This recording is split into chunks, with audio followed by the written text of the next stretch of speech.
kemudian ibu-ibu dari tim Hadroh Muslimat Riyah bersama Ustadz Sukri, Bu Tati, Bu Haji Mariani dan lain-lain. Jadi saya minta waktu sebentar, tapi nanti setelah selesai saya juga mau minta waktu lagi ini karena masih rangkaian acara. Jadi semalam kita habis istighosah di Nurul Iman, kita ini berrefleksi lah. Jadi proses kaderisasi di kita yang hari ini stagnan, bahkan bisa dikatakan mandek, itu adalah kaderisasi di IPNU sama IPPNU. Nah, praktis berhenti dan tidak berjalan. Ya, tapi ya sudah lah, nanti sambil menunggu waktu, pasti hidayah itu pasti akan ada, pasti kesempatan itu akan ada lagi. Dan saya tidak pernah khawatir. Ya, itu yang pertama. Yang kedua, terkait dengan kaderisasi untuk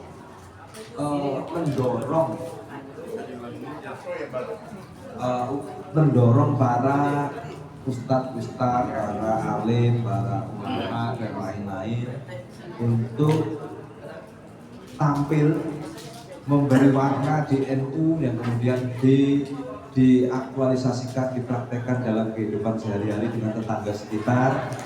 Alhamdulillah berjalan cukup efektif. Tentu kita masih ingat dulu awal-awal kita berjamiah di Rimus Tunggal ini,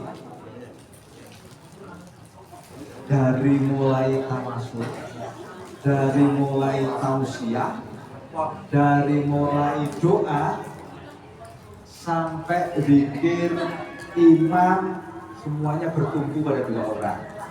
Satu Ustadz Ibnu, yang kedua adalah almarhum Ustadz Aris Utomo. Tapi alhamdulillah dengan berjalannya waktu dipaksa untuk tampil, dipaksa untuk belajar, mulai banyak bermunculan di NU. Kemudian Pak Ustadz Yusuf muncul, Ustadz Kariman, kemudian Pak Tita. Saya masih ingat Pak Tita sambutan bawa teks aja nggak bisa baca, teksnya nggak aku baca. Sekarang nggak perlu bawa teks, A sampai Z kali 1000 ya selesai. Jadi artinya orang bisa itu karena terpaksa, ya, karena terpaksa. Kalau sudah terpaksa karena biasa. Ya, Fikri sudah mulai tampil, bukan lagi megang tongkat rambu akhir, ya tongkat itu ya. Ya. Kita sudah mulai jadi imam, sudah mulai banyak lah. Kemudian Pak Badi, kemudian Pak Aslani dan lain-lain. Satu hal yang kemudian kita berhenti, bukan berhenti ya, relatif kita tidak jalan, itu adalah soal ngaji kitab dan tausiah. Kalau ngaji kitab ini kan pasti di kita nggak cukup banyak orang yang bisa baca Al-Sorok, yang bisa baca kitab kuning karena terbatas. Ada Ustadz Yulianto, ada Ustadz Junaidi, ada Ustadz Sukri, ada Imam dan lain-lain. Tapi Ustadz Imam dulu waktu saya bicara, beliau udah ngomong, saya Februari balik ke Tebu Ireng Bapak. Saya juga harus pikir lagi, nanti kalau ada Ustadz Imam ini balik ke Tebu Ireng karena harus melanjutkan studinya, nanti siapa yang akan diteruskan? Ya, malam nanti mohon izin mulai kesempatan malam hari ini dan kegiatan-kegiatan selanjutnya, mungkin kita ada sedikit tausiah seperti kita meniru seperti yang di rantai Parmu Rawaiki, nggak perlu panjang, 10 menit cukup ya.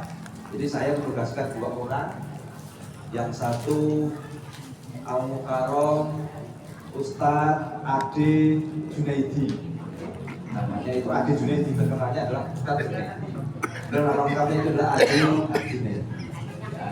Beliau saya tugaskan secara prinsip setiap kegiatan nanti berganti-gantian bahas tentang fikih ibadah, karena aku yakin kita ini banyak yang lupa. Kalau tahu saya yakin banyak yang tahu lah, tapi lupa. Misalkan kita ini sebagai makmum, pada saat imam baca jahar, kalau maghrib katakanlah, kapan kita baca Fatihah? Kan ada imam baca Fatihah, kita baca Fatihah. Ada orang yang imam selesai Fatihah amin baru kita Fatihah. Kita ini mungkin sudah banyak yang lupa. Atau kemarin ada teman kita sendiri sholatnya 2 rakaat. Loh, kok 2 rakaat kurang 1, ada sholat maghrib. Kan tadi saya sudah ikut sujud. Jadi imam masbuk yang disebut imam masbuk dan dihitung 1 rakaat batasnya apa? Bisa jadi kita ini udah lupa gitu ya, karena terlalu sibuk ngurus nyari duit, selalu sibuk ngurus suami, selalu sibuk ngurus anak, selalu sibuk ngurus istri dan lain-lain lah. Sehingga hal kecil itu kita lupa lagi.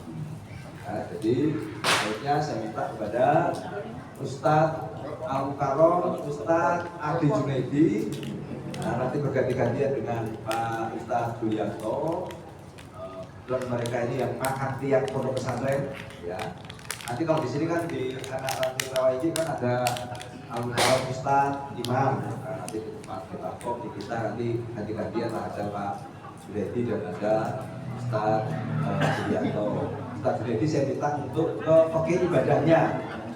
Di fakih ibadahnya hal-hal sederhana yang mungkin kita ini selama ini sudah lupa.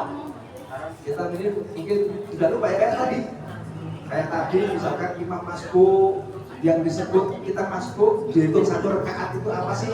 Ini ada yang sujud jangan dirinya udah 1 rakaat. Ya kita nggak bisa menyalahkan, ya.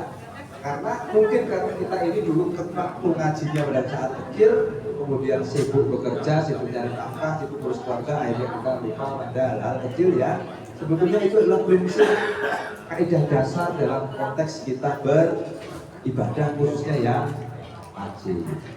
Yang kedua, nanti saya minta Pak Ustadz Julianto untuk bahas tentang hadis. Hadisnya nggak usah yang berat-berat, gitu ya. Hadisnya nggak usah berat-berat, misalkan sunnah apa itu hafid Quran ya, sunnah jenggot itu aja enggak. Sunnah biar jenggot itu apa sih? Sederhana aja lah.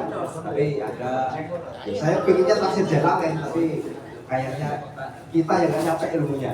Ya, beliau sih nyampe ilmunya, kita yang nggak nyampe lah. Kalau tafsir Jalalain atau apa? Di ini biasanya tafsir Jalalain sama tafsir Nawawi Al-Bassam. Tapi ya nanti saya serahkan pada Ustadz Julianto. Nanti monggo pendek-pendek aja, nggak usah panjang, nggak usah pakai duduk, nggak usah pakai mukadimah yang terhormat dan lain-lain, langsung saja pokoknya 10 menit cukup. 10 menit cukup. Kayak imam itu keren menurut saya. Bicara NU secara struktur, bagaimana sejarahnya, apa itu istiqosah dan lain-lain, dia itu 10 menit selesai. Jadi orang juga tidak bosan. Artinya 10 menit cukup 1 batang rokok habis itu doa kita. Oke, biar tidak panjang lebar. Waktu dan kesempatan pertama ini perdana. Tadi ngomongnya nggak mau. Saya masih mimpin tahlil dan tahlilan tidak siap. Kalau untuk NU tidak ada istilah siap dan tidak siap. Harus siap. Itu namanya berkhidmat di Nahdlatul Ulama. Oke, dengan kesempatan perdana Al-Mukarram Ustadz Adi Junaidi, nanti untuk pertemuan selanjutnya nanti dilanjutkan oleh Al-Mukarram Ustadz Julianto. Nanti setelah doa saya minta waktu lagi sambil ngopi sambil merokok, saya minta waktu lagi, kita akan bahas mengenai persiapan Harlah NU tanggal 31 Januari 2020. Nah, terima kasih. Silakan Pak Ustadz Junaidi. Terima kasih. Assalamualaikum warahmatullahi wabarakatuh.